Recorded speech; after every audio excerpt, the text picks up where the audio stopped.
कि हो क्या रहा है यहाँ पे। मतलब भूमाफियाओं की खुली मनमानी है और अधिकारियों का पूरा संरक्षण है। मेरे हस्बैंड एक आर्मी से रिटायर हैं, एक सिपाही से वो भर्ती हुए थे। क्या एक 8-8 मुकदमे लड़ सकते हैं भूमाफियाओं के खिलाफ? 2024 में हमारे घर में अचानक से एक स्टे आता है, एसडीएम विनोद कुमार के द्वारा स्टैंप लगा। मार्क किया स्पेशली डीएम साहब ने कि एसडीएम साहब इतने दिन में जवाब देंगे। एक एप्लीकेशन, दूसरी एप्लीकेशन, तीसरी एप्लीकेशन, चौथी एप्लीकेशन, आज तक एक जवाब नहीं आया। एक आदेश आता है कि आपको 8 हफ्तों के अंदर जवाब देना है, और वो लेकर के हम जब एसडीएम साहब के पास गए, उसके बावजूद भी एसडीएम विनोद कुमार कहते हैं तारीख तब से लेके आज तक एसडीएम साहब से एक सवाल कर रही हूँ कि वो मुझे उस दस्तावेज को दें कि जिस दस्तावेज के आधार पर उन्होंने मेरे घर पे वो स्टे भेजा। तो एक और इसमें जो वादिनी थी उसका नाम था शायरी गहरोला, एडवोकेट शायरी गहरोला। ये जो शायरी गहरोला है, एक बार इसकी गहन जांच हो जाए, इसके बैंक अकाउंट्स जहां उनको बैठना चाहिए तहसील में, जहां पर वो न्याय के देवता हैं और जनता के साथ न्याय करते हैं, उस न्याय की कुर्सी पे वो हमें कभी मिले नहीं। और हम तो शायद इतनी हिम्मत रखते हैं जो यहाँ तक आए और अपनी लड़ाई लड़ रहे हैं। हमारे गांव के लोगों ने तो लड़ना भी छोड़ दिया। खिलाफ कोई मीडिया वाले इसके खिलाफ बोलने के लिए तैयार नहीं है। तड़फाने सताने के लिए या किसी चीज की उगाही, जैसा कि उसने डिमांड की हुई है पहले से ही कि या तो मेरे को 50 लाख रुपए चाहिए या मेरे को आधा बीघा जमीन चाहिए। नमस्कार साथियों,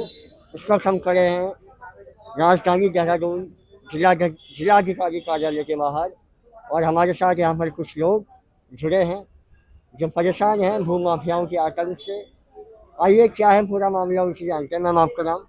मेरा नाम अरुणा रानी चौहान है। मैं सेलाकुई बहादुरपुर निवासी हूँ, और जो है भूमाफियाओं से हम लोग बहुत लंबे समय से परेशान हैं और हर जगह अपनी गुहार लगा चुके हैं, एप्लीकेशन जगह जगह दे चुके हैं, और बस सिर्फ अगर मिली हैं तो दर बदर की ठोकरें, और कोई इसमें संज्ञान लेने को तैयार नहीं है। चाहे किसी की भी बात की जाए, किसी भी कार्यालय की, कोई कार्यालय हमने छोड़ा नहीं है। आप कह रहे हैं भूमाफियाओं से हम परेशान हैं, क्या पूरा मामला है, क्या पूरा फैसला? पूरा मामला ऐसा है कि हमारे पास 8.5 बीघा जमीन है जो हमने सन 1978 में खरीदी, हमारे पूर्वजों ने।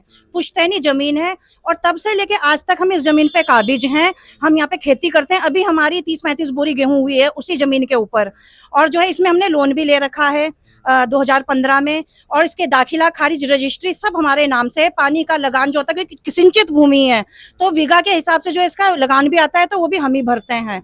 बावजूद इसके भी 2024 में हमारे घर में अचानक से एक स्टे आता है, एसडीएम विनोद कुमार के द्वारा स्टैंप लगा हुआ। तो एक और इसमें जो वादिनी थी उसका नाम था शायरी गहरोला, एडवोकेट शायरी गहरोला। तो मैं तब से लेके आज तक एसडीएम साहब से एक सवाल कर रही हूँ कि वो मुझे उस दस्तावेज को दें कि जिस दस्तावेज के आधार पर उन्होंने मेरे घर पे वो स्टे भेजा था। उसके बाद लगातार 1 साल तक हम उनके आगे पीछे घूमे हैं कि भाई ये सब गलत है। अपने पूरे दस्तावेज लेके हमने WS वहां पर दाखिल किया, और उसके बाद वो दस्तावेज लेके हम उनके आगे पीछे घूमे, उनसे बहुत रिक्वेस्ट करी, और इधर उधर से भी डीएम ऑफिस में, SSP ऑफिस, विधायक से सबसे कहलवाया कि भाई ये गलत है और गलत तरीके से झूठा दिया गया है हमें परेशान करने के लिए। लेकिन एसडीएम साहब को तिनका सा भी फर्क नहीं पड़ा। उन्होंने हमेशा ये बोला कि आप आके हमसे तारीख पे मिलना, और तारीख पे कभी बैठे नहीं है। ठीक है, और उसके मुलाकात हुई उनसे कभी? मुलाकात हुई उनके कोर्ट के बाहर, जहां उनको बैठना चाहिए तहसील में, जहां पर वो न्याय के देवता हैं और जनता के साथ न्याय करते हैं। उस न्याय की कुर्सी पे वो हमें कभी मिले नहीं उनके अनुसार। और जब कभी अगर मिले भी हैं गलती से तो क्या कहा गया, अगली तारीख दे दो। लेकिन ना तो उस स्टे को 1 साल तक हटाया गया, और ना ही जो है वो हमें कोई दस्तावेज दिया गया कि जिस दस्तावेज के आधार पे उन्होंने जो है उसमें जो है स्टे लगाया है। उसके बाद हमें हाई कोर्ट की शरण लेनी पड़ी।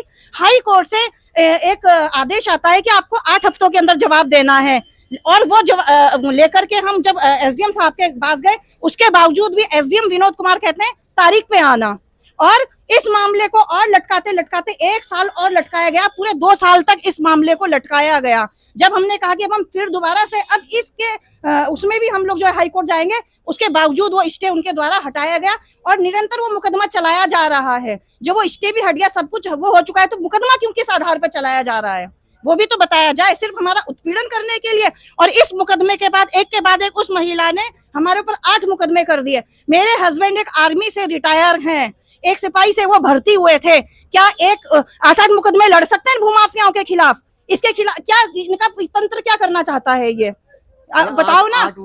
जमीनों से संबंधित, किसी जमीन से संबंधित अलग अलग लोगों से इसमें मुकदमे करवाए गए अलग अलग तरीके से। तो बताओ ना न्याय के लिए कहाँ जाएंगे? ये देखो ना डीएम साहब के पास कितनी बार आई हूँ, मार्क किया स्पेशली डीएम साहब ने कि एसडीएम साहब इतने दिन में जवाब देंगे। एक एप्लीकेशन, दूसरी एप्लीकेशन, तीसरी एप्लीकेशन, चौथी एप्लीकेशन, आज तक एक जवाब नहीं आया। कौन देगा जवाबदारी? जवाबदारी कौन देगा? बताओ ना आप, कौन देगा जवाबदारी?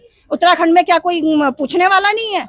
हाँ, सरकार से पूछो कि कौन, मतलब किस तरह से तंत्र चल रहा है। मुझे तो इसका बिल्कुल कुछ समझ में ही नहीं आ रहा है कि हो क्या रहा है यहाँ पे। मतलब भूमाफियाओं की खुली मनमानी है और अधिकारियों का पूरा संरक्षण है। किसके पास जाएंगे बताओ ना आप। हमें इतना कहना है क्योंकि हम शुरू से ये कहते आ रहे हैं कि जितने भी ये मुकदमे हमारे ऊपर चलाए गए हैं, इस महिला, ये जो महिला है शायरी गरोला, ये खुद में एक एडवोकेट है। ये बिल्कुल फर्जी मुकदमे, हमने शुरू से ये बात रखी है एसडीएम साहब के पास, सभी के पास जहां हम रख सकते थे। सारे के सारे मुकदमे फर्जी हैं बिल्कुल, ठीक है। हमें सिर्फ तड़पाने सताने के लिए या किसी चीज की उगाही, जैसा कि उसने डिमांड की हुई है पहले से ही कि या तो मेरे को 50 लाख रुपए चाहिए या मेरे को आधा बीघा जमीन चाहिए, अदरवाइज सारी जिंदगी तुम इन मुकदमों में फंसे रहोगे। अगर तुम मेरी डिमांड पूरी करते हो तो मैं सारे मुकदमे वापस ले लूंगा, मेरे को कोई लेना देना नहीं है। उसके बाद इसके साथ बहुत बड़ा तंत्र मिला हुआ है क्योंकि ये खुद एक वकील की आड़ में भूमाफिया का काम कर रही है और इसके साथ और भी बहुत बड़ा इसने अपना सर्कल बनाया हुआ है, ठीक है। गांव के बहुत से लोगों के ऊपर कर चुकी है, हम पहले नहीं है कि जिनके ऊपर हुआ है। आप ये बताओ ना कि सरकारें कितनी अंधी बहरी हो चुकी हैं कि संवेदनाएं हो ही नहीं, ग्रामीणों के प्रति कोई संवेदनाएं नहीं है। और हम तो शायद इतनी हिम्मत रखते हैं जो यहाँ तक आए और अपनी लड़ाई लड़ रहे हैं। हमारे गाँव के लोगों ने तो लड़ना भी छोड़ दिया। कितने लोगों के साथ ये ऐसा कर चुके हैं। मतलब क्या खुल्लम खुल्ला ब्लैकमेलिंग, खुल्लम खुल्ला अपराध, खुल्लम खुल्ला मतलब मुकदमों की आड़ में लोगों से पैसे वसूलना, चल क्या रहा है ये? और मतलब कोई इसके खिलाफ, कोई मीडिया वाले इसके खिलाफ बोलने के लिए तैयार नहीं है। हाँ, क्या सब हर कोई बिक चुका है क्या? हाँ, हमारे स्थानीय मुद्दों क्यों नहीं उठाया जाता? हमारे से इलाकों में हमारे स्थानीय मुद्दों को क्यों, जिनके साथ ये सब हो रहा है, क्यों नहीं उठाया जा रहा है? क्या ये छोटा मोटा अपराध है? लाखों और करोड़ों रुपए की डिमांड करना क्या छोटा मोटा अपराध लगता है? ये तो किसी का मर्डर भी कर सकते हैं, क्या नहीं कर सकते? ये जो इतने पैसों के लिए इतने गिरे हुए लोग हैं, क्या नहीं कर सकते? कुछ भी कर सकते हैं ये। तो क्या वहाँ के जो स्थानीय मीडिया वाले, उनको इन मुद्दों को नहीं उठाना चाहिए? कोई इन मुद्दों को उठाने के लिए तैयार नहीं है। और कितने लोग वहाँ के इन सब चीजों से पीड़ित है। मुझे हजारों फोन आते हैं जब से मैं इन सब चीजों में खुल के आई हूँ। मुझे हजारों लोगों के फोन आते हैं, पीड़ित लोगों के, कि हाँ मैडम हमारी आवाज भी उठाओ, हमारे साथ भी ऐसा हो रखा है। मेरी जिंदगी भर की कमाई, मैंने एक प्लॉट खरीदा था और उस प्लॉट में दूसरा मालिक आ गया है। कुछ कभी देखो ना उनके दिल, कभी इंसानियत रखो अपने अंदर। उनके दिल से भी पूछो, बेचारे जो एक एक रुपया जो इतनी महंगी जमीनें हो चुकी हैं, कैसे कोई बेचारा 2-3 हिस्से का एक प्लॉट खरीदता है और उसमें दूसरा आदमी मालिक बन जाता है। आपके साथ क्या मतलब यार फ्रॉड भी तो हो सकता है, एक ही रजिस्ट्री अलग। तो हमारी जमीन में ऐसा कुछ नहीं है। आपके पास टाइटल खाली चलिए, हमारे पास सब कुछ, हमारे कैसे कोई रजिस्ट्री कर लेगा? हम तो काबिज है, जमीन में खेती करते हैं, हम किसान लोग हैं, हमारा पूरा हम काश्तकार लोग हैं।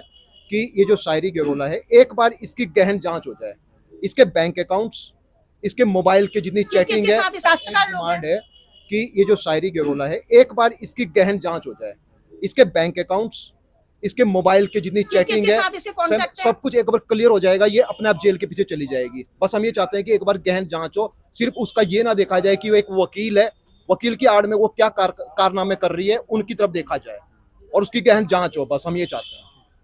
चलिए, तो इनकी जो भी समस्या है इस पर अब गंभीरता से विचार करने की आवश्यकता है। सरकार को संज्ञान लेने की आवश्यकता है क्योंकि इनके पास ज़मीन के सारे दस्तावेज मौजूद हैं। उसके बावजूद भी इस केस को लंबा चलाकर इनको प्रताड़ित किया जा रहा है मानसिक रूप से। बाकी इस विषय को हम आपके सामने रखेंगे। इस पर आप क्या सोचते हैं?